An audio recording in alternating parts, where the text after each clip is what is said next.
everyone. I'm Tiffany Eddy. And I'm Tom Praisall. And we are so excited to welcome you back to another episode Of Anything But Politics. where we pretty much talk about, Anything but politics. But you know what? Today is exciting because we're going to even take a departure from politics and we're going to go into the sports world where we can talk about sports, right? Yeah, I think this is going to be the easiest anything but politics we've ever done because there's really no reason to even come close to dipping our toe into politics. And so today we're lucky enough to be joined by the newest general manager. I believe it's the fifth in the team's history of the something like that of the New Hampshire Fisher Cats. So welcome, Taylor Fisher. Thank you for having me. Yeah, it's such a pleasure to have you on. Now, first question that I have to ask, and you and I bumped into each other this morning at the Boys and Girls Club Foundation of Friends breakfast, but your last name is, how do you spell your last name? It's how do you pronounce that? It's the same way. It's Fisher. Fisher? Oddly convenient. So did they, when they put out the search to find a new general manager, was there a criteria that your last name has to be Fisher or? Maybe. But once I got the job back in December, I started back in December, my mom was like, they're going to think you own the team. And I was like, that's best case scenario. Did you buy the team? Definitely not. Okay. No, but your name's on all the clothing. It's on every piece of clothing. Yeah. So, how cool is this? It's been awesome. I started back on December 2nd, born and raised in Merrimack, Massachusetts. So I came to Fisher Cats games 20 years ago before I started my career working in baseball. So it's just this crazy full circle moment where now my friends and family get to come to our games for a team that I now get to run, where I was a fan when I was, a teenager. And now I get to bring my wife and our two little kids to the ballpark too. So it's just extra special. That is awesome. So tell us a little bit about growing up in Merrimack, Massachusetts. How did your family bring you up to the Fisher Cat games, and what are your memories from that? So, born and raised in Merrimack, Massachusetts, so about 45 minutes southeast of here. I just kind of love minor league baseball in general. So we went to a lot of Portland Sea Dogs games up in Maine. My aunt and uncle were season ticket holders there. So we went to a ton of Sea Dogs games because they just doled out their season tickets to everyone in the family all the time. So got to go to a ton of Sea Dogs games, but still went to a handful of Lowell Spinners games a little bit closer to home, and then Fisher Cats games as well. So I came to a small handful of Fisher Cats games growing up. And it's just been kind of weird, 20 years later, walking back into the ballpark for the first time back in the week of Thanksgiving was my first time, back home, back in the stadium. And it was I kind of remember all this. So when you, growing up in Merrimack, what did you do? Were you a baseball player? I know we kind of talked about this, but you're tall. You look like you'd be a heck of a pitcher, but Yeah, the baseball career was cut short. I think I played t-ball. It ended around fourth grade. I played basketball and soccer pretty much my whole life through high school, and then intramurals in college and all that. Was not some 5-star athlete by any sense of the imagination, but just grew up a diehard Boston sports fan. And so if you had to rank all the Boston teams, the Red Sox are number one. Sure. So for as long as I can remember, at least since middle school, I've been telling everyone that I'm going to run the Red Sox one day. At the time, I didn't really know what that entailed. I just this was pipe dream in my head. But then once I finally realized that you can truly have a career in sports and not just play sports growing up and professionally, every step in my career has kind of been does this get me closer to the Red Sox? Yeah. And I was hoping you could tell me a little bit about that because I know you stayed local. I think you went to Bentley, right, Yep. for undergrad. Yep. So what does it take to get to where you're at? What do you major in? Yeah, what skills do you need Yeah. to become the general manager of a minor league team? You need a little bit of everything. On the school side, I went to school for corporate finance and accounting, and I feel old saying this, but when I went to college, sports management wasn't a common major. Yeah. Bentley is a 100% business school, so what I like to tell people is that Bentley was really hard. They churn out accountants and people in finance and all that. And it's a great school. It's a phenomenal school. Yeah. My grandfather graduated from there, and he was an accountant. And so I really thought I wanted to follow in his footsteps. got to sophomore year, accounting classes were so hard. And I was like, Yeah. I don't think I really want to do this. But I stuck with it, got my degree in corporate finance and accounting. But really what Bentley's known for is they just churn out people to the big four accounting firms. That's like their notoriety, and they do an amazing job of that. But I didn't want to do that. Like I didn't want to be a number at a huge firm. And so my one of my professors senior year reached out and was like, hey, like I want to help you. Like, what do you want to do? What kind of questions do you have? And I mentioned, again, the goal of running the Red Sox. And he said one of his former colleagues was a professor at Northeastern, where they had a relatively new Masters of Sports Leadership program. So I applied, got in there. It kind of aligned nicely because I graduated from Bentley like the tail end of the recession. So I was essentially unemployed for 13 months after graduation. I was working at a before and after school program that I had worked at in high school and through college. And a couple random jobs here and there, but I was essentially unemployed, so I had the time to go to grad school. So went to Northeastern. All my classmates were like, there were classmates like me who had aspirations to work in sports, but then I had classmates who worked for ESPN, the SEC network, like all these college athletic departments and sports teams. I was like, this is awesome. Like, this is the networking I wanted to do. And then one of my classmates, she was actually the assistant general manager of a summer collegiate baseball team in Lynn, Massachusetts, and they needed game day internships, and you needed an internship to complete your master's. So my classmate actually hired me as a game day intern, and that got my foot in the door. What kind of courses do you take for sports leadership? I'm just curious. There's a bunch of different things. There's like venue operations. There's like sports marketing. There's ticket sales and service. And so there's just a wide variety and you can kind of hone your class schedule based on kind of what avenue you want to go. Because a lot of people use sports leadership to go more on the athletic director side or collegiate athletics, and the collegiate athletic world is way different than the professional sports world.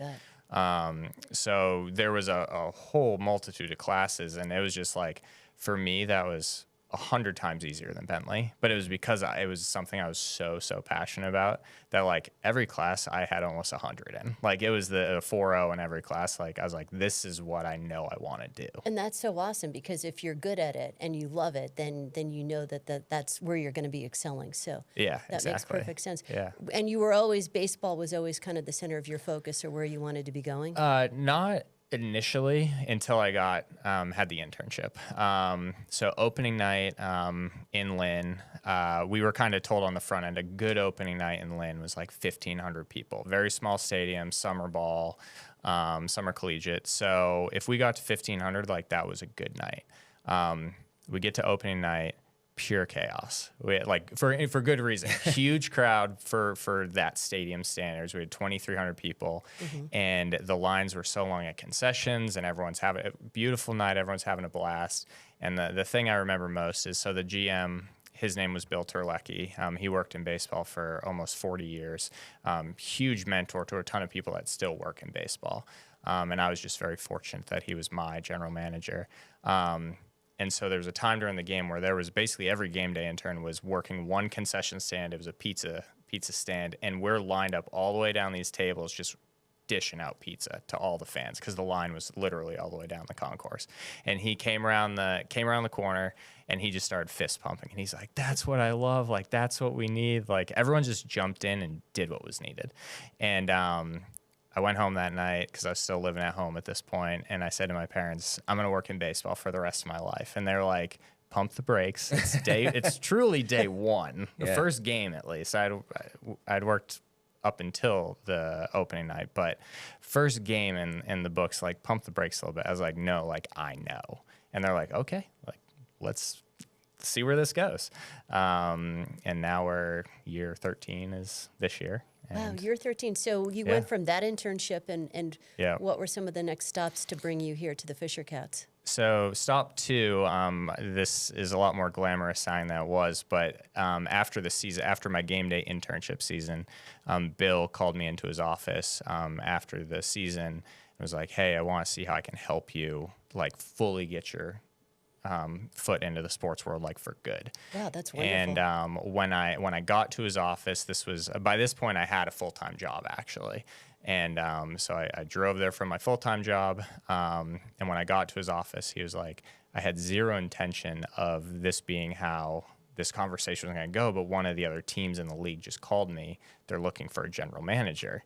And I was like, well, that's cool, but like, what's that have to do with me, Bill?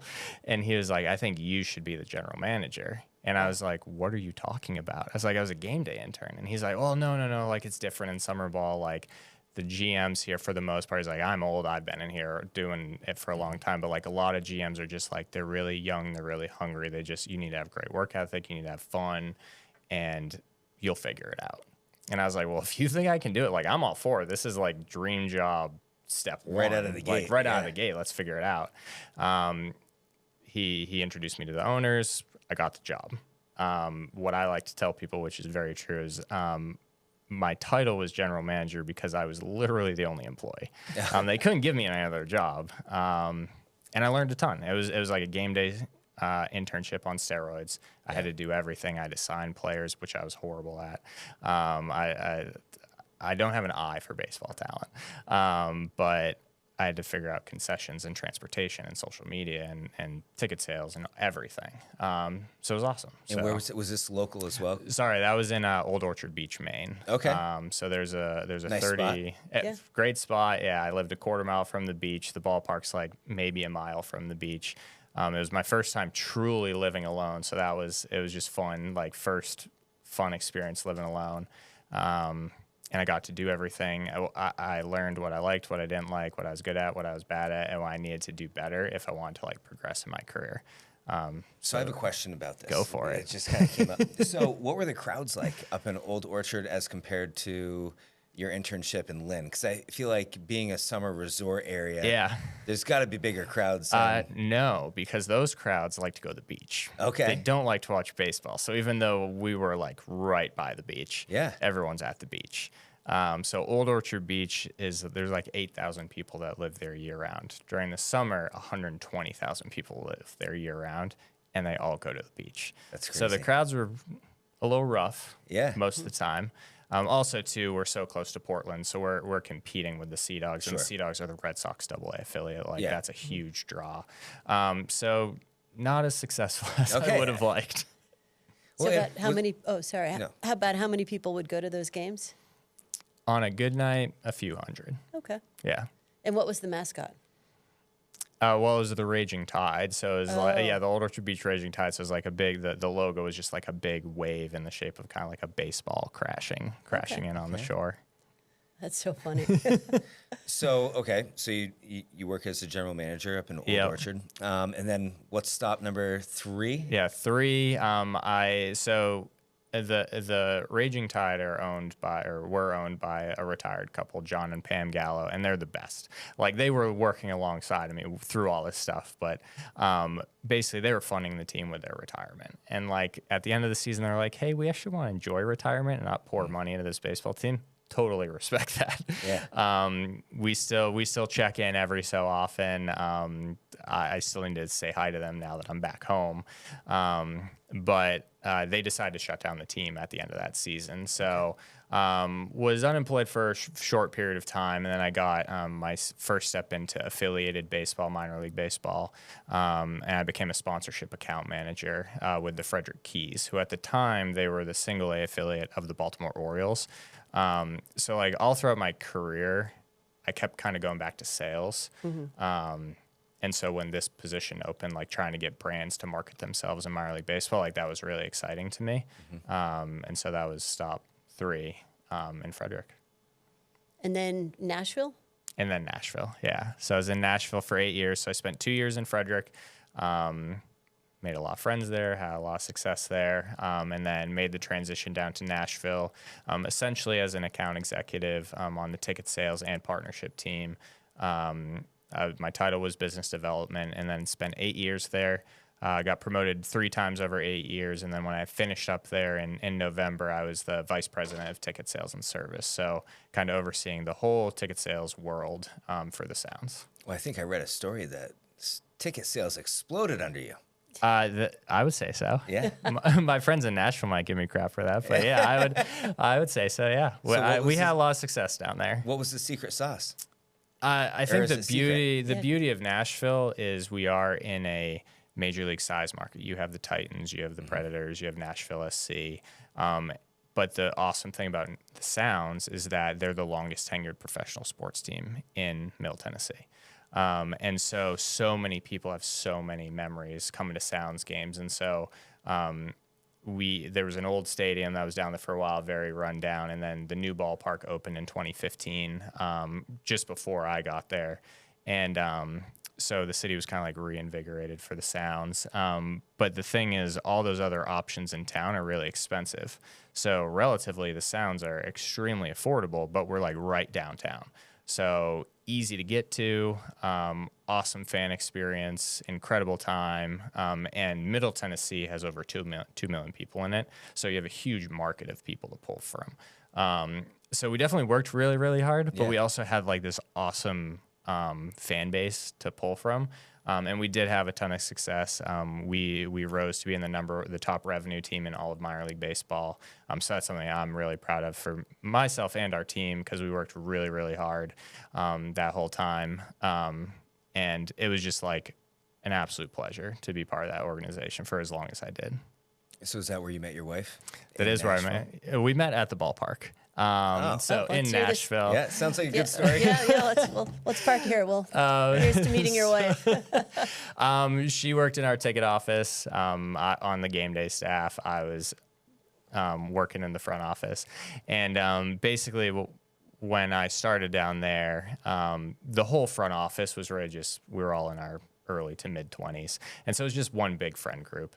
And so you're in Nashville. I don't know if you two have been in Nashville, but like Broadway's awesome. Yeah. Bunch of bars, live music everywhere. So like everyone on staff like just went to Broadway like virtually every night and just had a grand old time. So my wife, Becca, she became part of the friend group. And it just kind of started organically from there. And now we're about to celebrate our 6th wedding anniversary this year. So congratulations. But yeah, so Nashville, all the most significant things in my life happened since I moved to Nashville. And so like we met each other, got married, we now have 2 kids. We bought our first house down there. All of the most important, like I would say, career success that I've had happened down there, which kind of really, I feel like, helped me establish myself in the baseball world.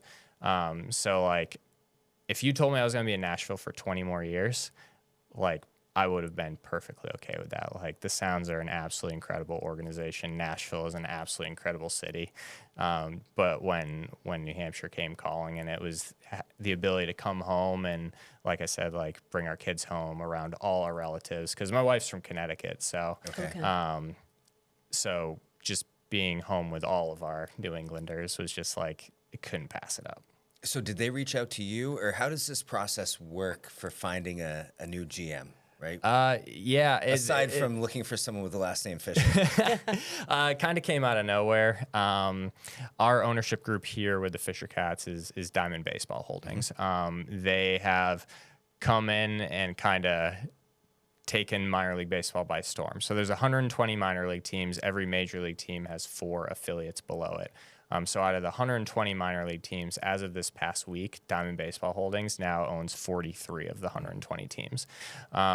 So they've just done some incredible things for so many teams, because they're really scaling 43 businesses. Now there's 43 individual businesses that, through our ownership group, now has access to technology and resources that a lot of small market teams, New Hampshire included, would have never had access to, whether it be ticketing systems or just technology platforms and things like that, better pricing on equipment and all sorts of things. It's helped immensely. So it's lowering a lot of expenses, especially for smaller teams, that kind of put us on a level playing field with everyone, but then also allowing us to get better margins on things when we're selling things and all that. So it all started where they just reached out to me out of the blue and just said, hey, I'm sure you've heard of us. We've bought a lot of teams. We're just kind of reaching out to introduce ourselves to people who have worked in baseball for a while. And would you be open to having a conversation? And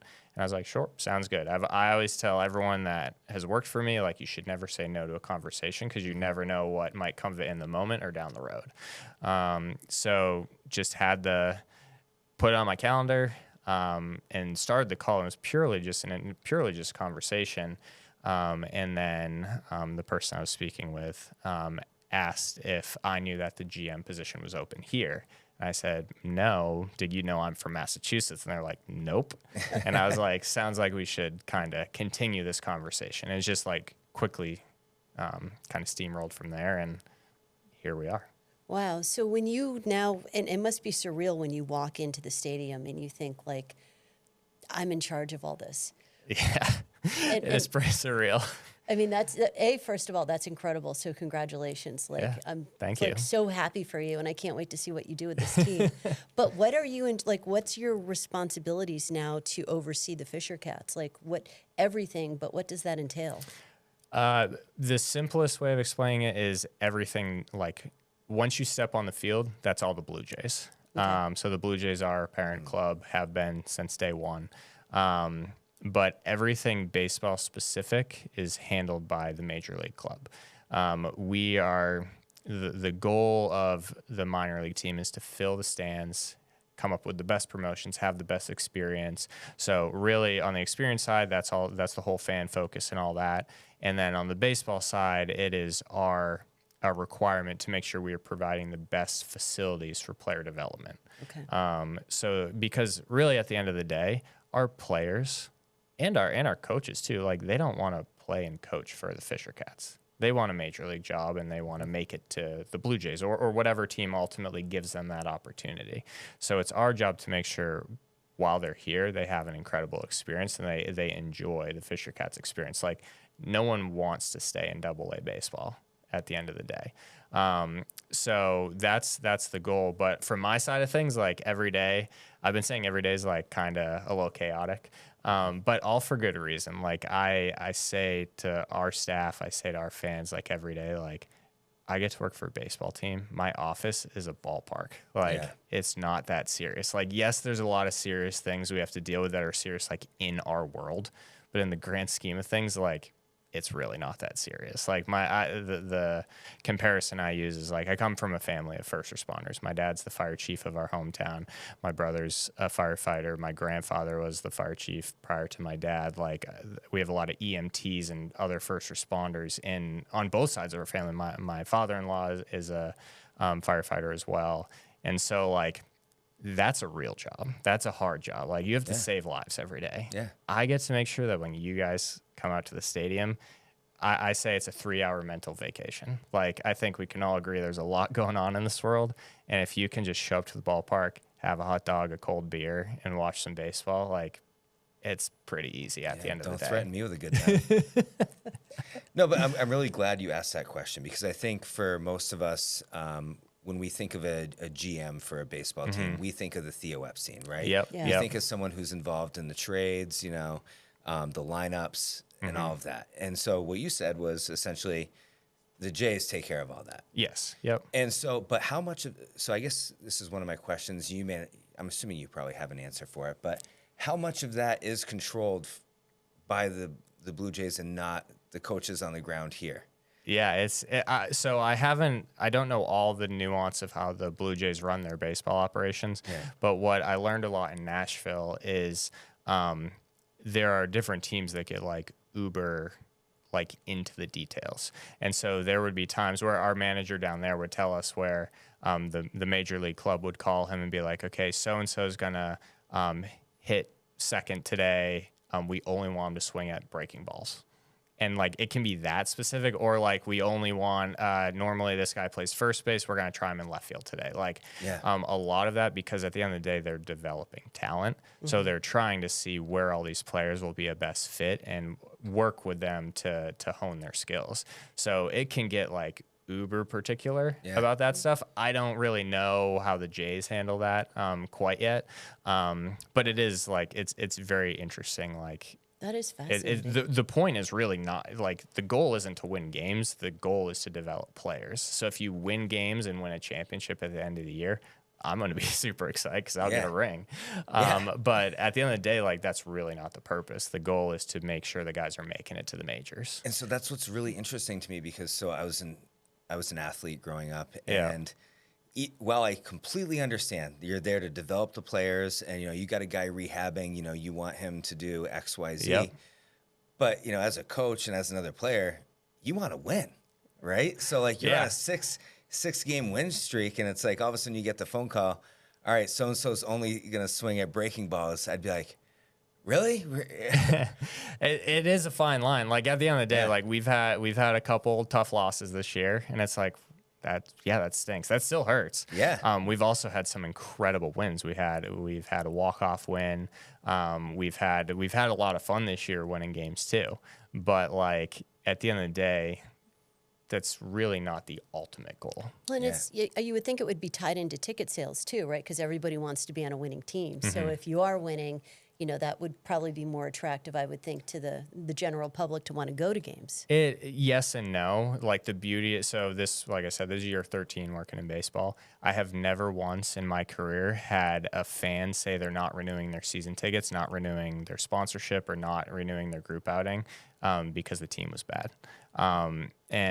Just as a point of reference, in my 12 years working in baseball, I believe I've only worked one season where the team made the playoffs. So that's the beautiful thing about minor league baseball is like when you go to a Red Sox game, if the Red Sox stink, you're going to lose season ticket holders. People aren't going to renew their seats. They don't care about the fan experience as much. I think a lot of the larger leagues are trying to adapt to the minor league mindset where the fan experience in the arena or stadium or whatever is going to be a heavier focus so they can like just stay consistent with ticket sales and all that. So there's not the heavy fluctuations of if the team stinks like the Dallas Mavericks trade and Luka Doncic. Like their GM is getting skewered right now. Yeah. And like they're probably going to lose a ton of season ticket holders this year. Like, but if you have an incredible fan experience, the fans will keep coming back. Yeah. Plus there's also something that's pretty special about, like, I'm just thinking about like, Moneyball and Billy Bean, and Scott Hatterberg playing first base, right? That's something that could happen at a Fisher Cats game. And you could say, I was there when, so-and-so tried first base, and now look at him. Exactly. And just jumping onto that, speaking of talent, and as Tom alluded to, he used to play baseball, and I thought we were talking about talent. he might have gotten a little bit older, but what are the chances about maybe giving him a shot one more time? I'm a heck of a bullpen catcher. We'll probably do that for you. Maybe a first pitch. I know we talked about that a little bit. We'll see how the arm's doing. Yeah, I always wanted to be a bullpen catcher because you make league minimum and you just hang out in the bullpen and just play catch. Yeah, we should do an anything but politics opening pitch. I love it. But Tom would be great for a pinch hitting catcher. I don't know. I wasn't really known for my stick. I'll pass along his resume to the Blue Jays baseball ops. All right, so I guess lightning round. Fisher Cats. Do you have a favorite? Bobcat, Fisher Cat, house cat? Not really a traditional cat guy. I'm definitely a Fisher Cat guy. That's for sure. I was kind of alluding to before the interview that I did see my first bobcat in the wild. I believe it was last week. My first thing in the morning, we always let our dog out into the backyard. Thankfully, it's fenced. He came back inside, and then my wife was at like the kitchen window, and she's like, "Oh my gosh, like is Fletcher inside?" And I was like, I just totally forgot that he walked by me. I was like, I don't know, like I'm kind of freaking out because she was freaking out, and I'm like, "Oh yeah, he's right there." And she's like, "Look out the window," and there was this huge bobcat just like walking along our fence line, and I was like, "That's terrifying."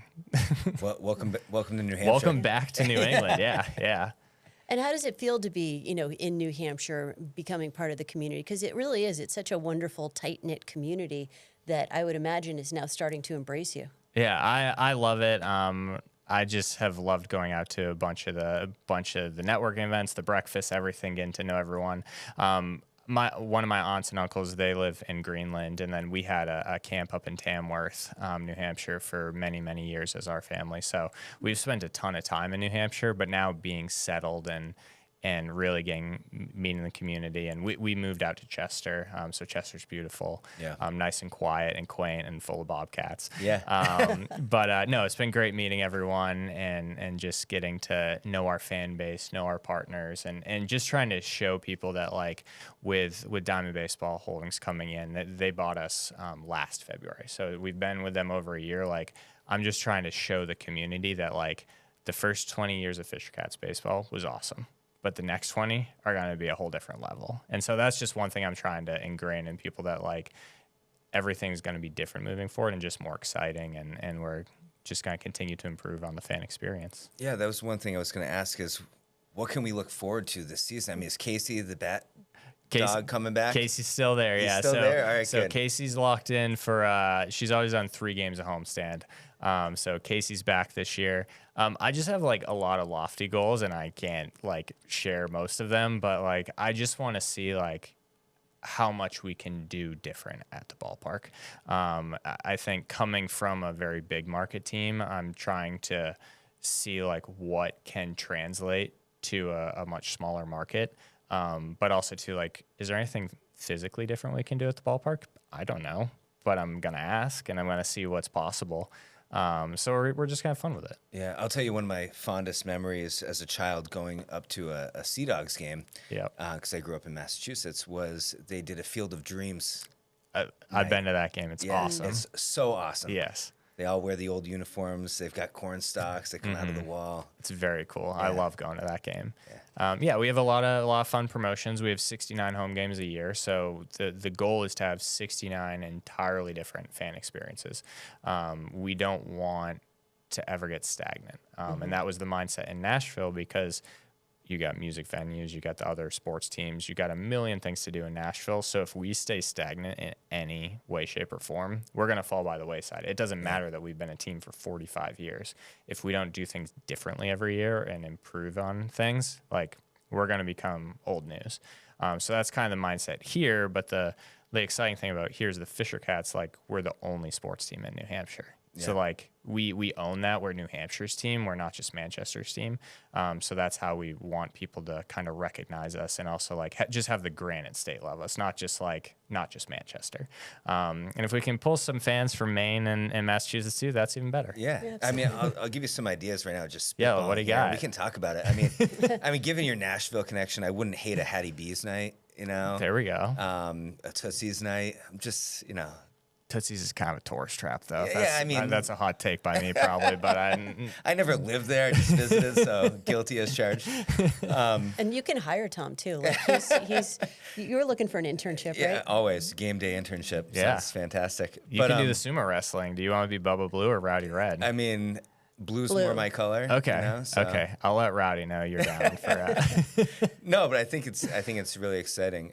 So do you travel with the team? No. Everything. The only person who travels with our team from our front office is our radio broadcaster.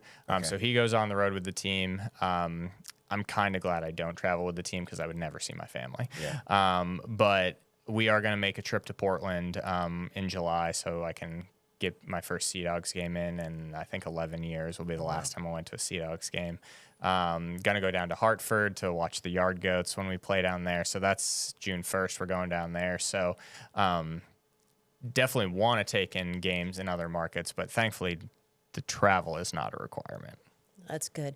And when you, especially if you're a father of 2 young kids, and so we talked about them a little bit, but I don't think we mentioned on this, but you have 2 children, and what are their names and their ages? Yeah, so Kennedy, our daughter, is 2.5, and she's a very mature 2.5, very tornado 2.5.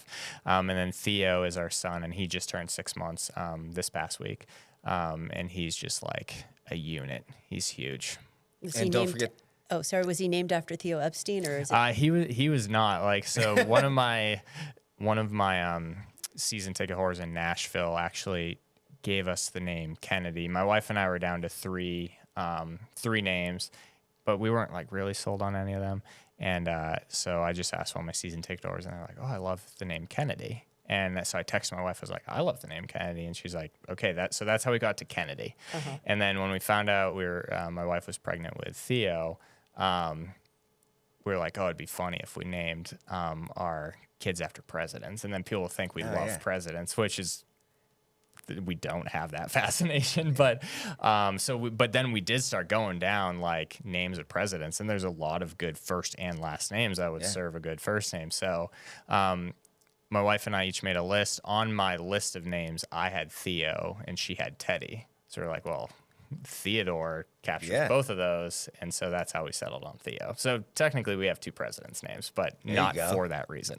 We somehow figured out a way to get politics I in guess here. we Yeah, got politics into this All discussion. right, we checked the box. Yeah, this qualifies. We can air this. And don't forget your third child, your pup. That you Oh yeah, mentioned. there will be no third baby, that's for sure. But But you got yeah, a pup, you know, yeah. they're a member of the Fletcher, family. Fletcher is our dog. He's 5. He's turning 6 this year.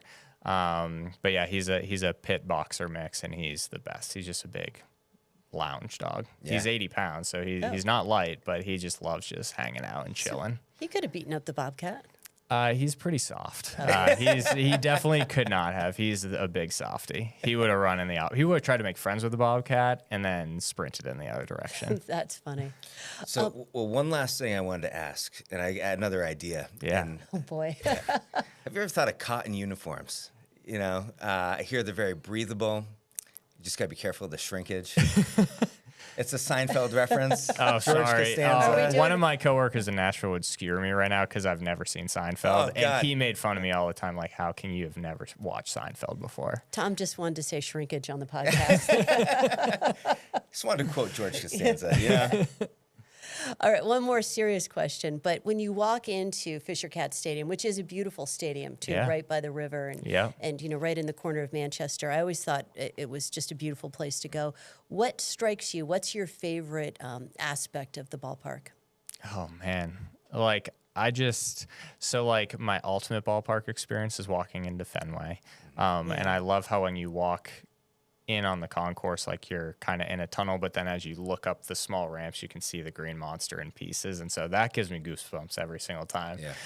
I think for me, it's honestly like, I just love, I'm a big fan of like looking from the press box down on the field.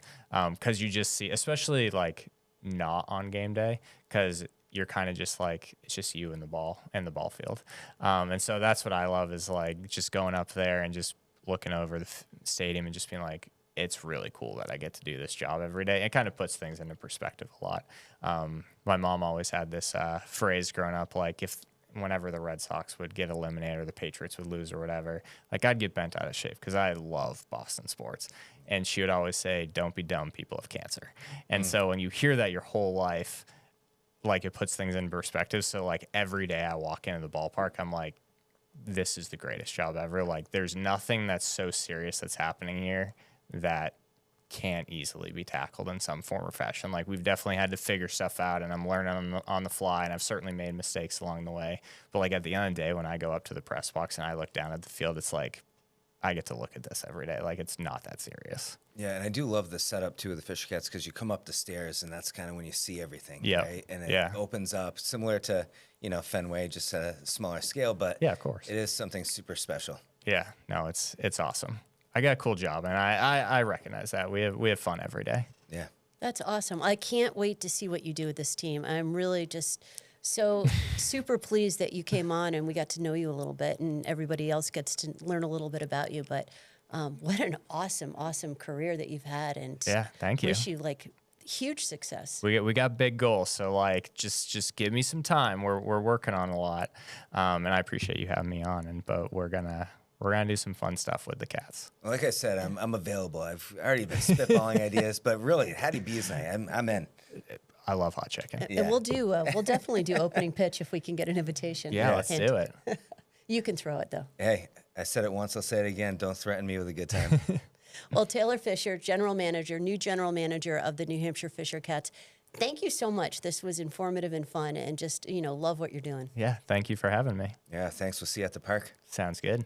And thank you everyone for tuning into this episode of Anything But Politics, where we talked about anything but sport. Well, no, we did talk about sports, but yeah, thank you very much for watching and we've got much more to come. I'm Tiffany Eddy. and I'm Tom Praisall, and we'll catch you next time.